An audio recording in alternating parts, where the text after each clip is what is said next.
నమస్తే, welcome to Suman TV. మన gut మన సెకండ్ బ్రెయిన్ గా చెప్తూ ఉంటారు. సో గట్ ని ఎంత హెల్దీగా ఉంచుకుంటే మనం అంత హెల్దీగా ఉంటామని డాక్టర్స్ చెప్తూ ఉంటారు.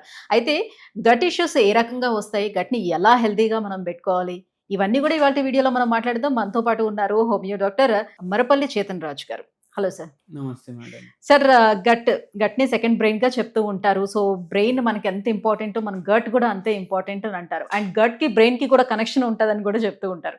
మరి ఈ గట్ ని ఎలా హెల్దీగా ఉంచుకోవాలి, అసలు ఎలాంటి తప్పులు చేసి మన గట్ హెల్త్ ని మనం పాడు చేసుకుంటున్నాం? మీరు అబ్జర్వ్ చేయండి, స్కూల్ నుంచి అప్పుడప్పుడు పిల్లలు ఫోన్ చేపిస్తారు, నాకు వచ్చి ఇంటికి తీసుకుపో. వాళ్ళకి అట్లా అనిపించింది అనుకోండి, ఫోన్లు వస్తాయి.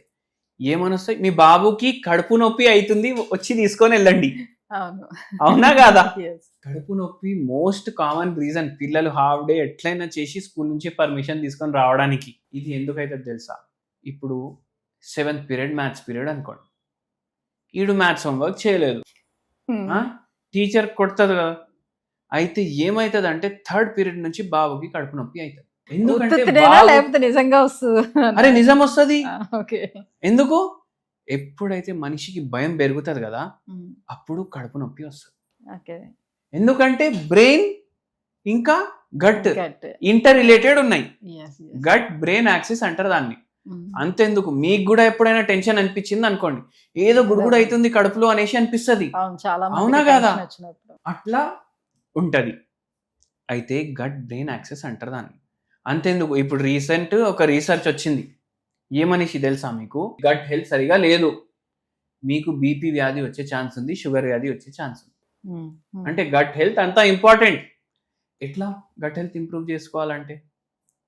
గట్ హెల్త్ ఇంప్రూవ్ చేసుకోవాలంటే మీరు నక్స్ వామిక అనేసి ఒక హోమియోపతి మందు ఉంటుంది. మీకు మలబద్ధకం అవుతుంది, మీకు పైల్స్ ప్రాబ్లం ఉంది, మీకు ఫిషర్స్ ప్రాబ్లం ఉంది, మీకు గ్యాస్ట్రిక్ సమస్య ఉంది, కడుపులో మంట వస్తుంది, ఇక్కడ నొప్పి అవుతుంది, మీకు తిన్న తర్వాత కడుపు ఉబ్బినట్టు అనిపిస్తుంది, ఇవన్నీ గట్ హెల్త్ కి రిలేటెడ్ ప్రాబ్లమ్స్ కదా. నక్స్ వామిక 0/9 పొటెన్సీ రోజుకి 5 గోళీలు వేసుకోండి, ఒక్కటే పూట, నైట్ కానీ మార్నింగ్ కానీ.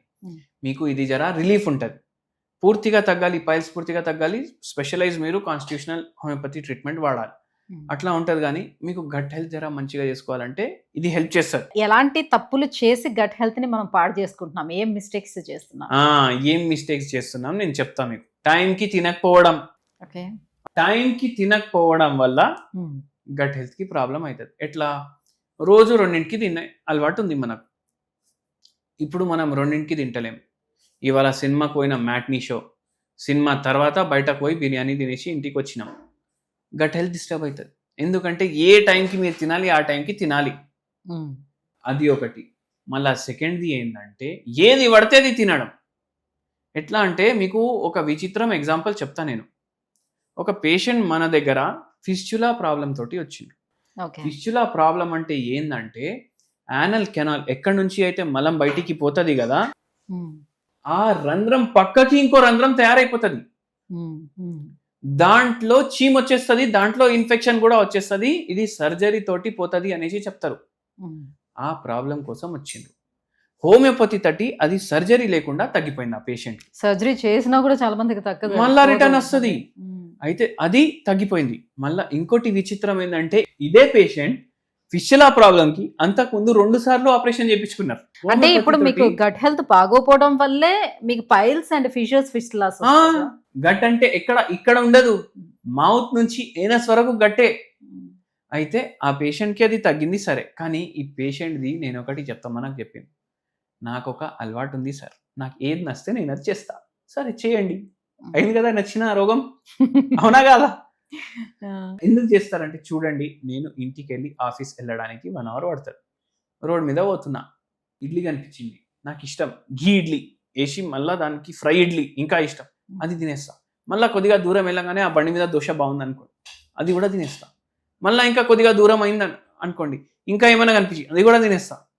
మళ్ళీ అంటే బ్రేక్ఫాస్ట్ 3 పూటలు అవుతుంది, అవునా కదా? ఇంటికి వచ్చేటప్పుడు బర్గర్ తింటా, చైనీస్ కనిపిస్తే చైనీస్ తింటా, మళ్ళీ బిర్యానీ కనిపించింది అనుకోండి, కడుపు నిండా అయిపోయింది, అయినా నేను తింటా, కంట్రోల్ చేసుకోలేకపోతా. ఫుల్ జాలీ మనిషి ఉండే, ఫుల్ ఇట్లా జోకులు వేసుకొని మంచిగా మాట్లాడుతున్నారు, వెయిట్ కూడా ఎక్కువ ఉండే, రోగాలు కూడా అట్లనే ఉండే, బీపీ ఉండే, షుగర్ ఉండే, మళ్ళీ ఈ ఫిస్చులా ప్రాబ్లం కూడా ఉండే. అయితే ఏంటంటే ఇట్లా ఏది అంటే అది తింటా అంటే నడవదు పని. లిమిట్లో తినాలి, బయట తినొద్దు. ఇప్పుడు నేను 2 విషయాలు చెప్తా. ఒకటి ప్రీబయోటిక్, ఒకటి ప్రోబయోటిక్. ప్రీబయోటిక్ అంటే ఏంటంటే ఏదైతే ఫుడ్ గట్ బ్యాక్టీరియా ఉంటుంది. గట్ బ్యాక్టీరియా అంటే ఏంటంటే చిన్న చిన్న జంతువులు అనేసి అనుకోండి. సింగిల్ సెల్యులార్ ఆర్గానిజం బ్యాక్టీరియా అంటే అది మన లోపట ఉంటది. ఇవి మంచివి ఉంటాయి, చెడ్డవి ఉంటాయి. మంచివి అంటే హీరోలు మన బాడీని కాపాడుతాయి, చెడ్డవి అంటే విలన్లు మన బాడీని చంపుతాయి. ఈ చెడ్డవి ఎప్పుడు పెరుగుతాయి తెలుసా? బర్గర్లు తింటే, పిజ్జాలు తింటే, నూడల్లు తింటే, మంచూరియాలు తింటే, బిర్యానీలు ఇవి పెరుగుతాయి. హై క్యాలరీ డైట్ ఎప్పుడైతే పోతుంది అప్పుడు ఇది పెరుగుతాయి. కానీ ఇవి ఎప్పుడు పెరుగుతాయి? Good bacteria, low calorie diet, ప్రీబయాటిక్లు అంటారు అవి. ఇవి దేంట్లో ఉంటుంది? అల్లం దాంట్లో ఉంటుంది, పసుపులో ఉంటుంది, మళ్ళీ దాని తర్వాత ఆనియన్లు, ఓకే, రా ఆనియన్లు దాంట్లో ఉంటుంది, కీరాలో ఉంటుంది, బాయిల్డ్ వెజిటేబుల్స్ అంటే మీరు వెజిటేబుల్ కర్రీ చేసుకుంటే ఎక్కువ నూనె వేసుకోకుండా అది ఉడకబెడితే దాంట్లో ఉంటుంది ప్రీబయాటిక్ ఇవి. ఓకే, మళ్ళీ మంచి ప్రీబయాటిక్ చెప్పాలన్నా మీకు, ఈయన ఇట్లా రోడ్ల మీద పోతే దోశలు ఇడ్లీలు ఇట్లా తిన్నారు కదా, అవి ఎందుకు హాని చేస్తాయి? వాళ్ళు మైదా పిండి కలుపుతారు, నూనె ఎక్కువ చేస్తారు. వాడు దోశ ఫ్రై చేస్తుండా లేదంటే రోస్ట్ చేస్తుండా అర్థం కాదు. మీరు నిల్చొని చూస్తే ఇంత పెద్ద మగ్గు ఉంటుంది, దాంట్లోకి వెళ్ళి నూనె వస్తూనే ఉంటాడు. ఏమైతుంది? మళ్ళీ దాంట్లో మైదా పిండి ఉందా రైస్ పిండి ఉందా కూడా అర్థం కాదు. ఫర్మెంటేటెడ్ foods are prebiotics.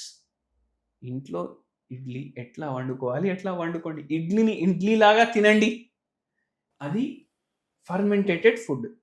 Dosa ఫర్మెంటేటెడ్ food. ఇవి ప్రీబయోటిక్ల కింద వస్తాయి. లిమిట్లో తినాలి. ఇంట్లో కొందరు దోశలు తింటే వాళ్ళ ఆవిడ కానీ అమ్మ కానీ అరే చనిపోవాలనిపిస్తుంది వాళ్ళకు. 10, 12, 15 అని తింటారు. వేసి వాళ్ళకు అరే ఎందుకు చేసినా ఈ పిండి ఇవాళ అనేసి అనిపిస్తుంది వాళ్ళకు. లాస్ట్ కి అది తింటూనే ఉంటారు. అరే రామా 2 దోశలు సరిపోతాయి, అంతా తిని ఆపేసేయండి. అట్లా తింటే ఇట్లా మనకు హెల్దీ ఉంటుంది. అది ప్రీబయోటిక్ లాగా పనిచేస్తుంది. లేకపోతే అది బ్యాడ్ బ్యాక్టీరియాతో కలిసి మనకే చంపడానికి ప్రయత్నిస్తుంది. అవునా కాదా? హెల్దీ తినాలి, ఇంటికాడ తినాలి, రా ఫుడ్స్ ప్రతి మీల్లో ఇంక్లూడ్ చేయాలి, టైంకి పడుకోవాలి, టైంకి లేవాలి, ఏమైనా పట్టించుకోవద్దు. ఎంత పెద్ద ప్రాబ్లం. మాక్సిమం పులియబెట్టినవి ఏవైనా తీసుకోవాలి, దాంట్లోనే ఈ ప్రోబయోటిక్స్ అనేది ఉంటాయి. Right. Thank you sir, thank you so much. మొత్తానికి గట్ హెల్త్ ఎలా ఇంప్రూవ్ చేసుకోవాలి, అసలు ఎందుకు గట్ ఇష్యూస్ వస్తున్నాయి, ఈ విషయాలన్నీ తెలియజేసినందుకు thank you so much. Thank you madam.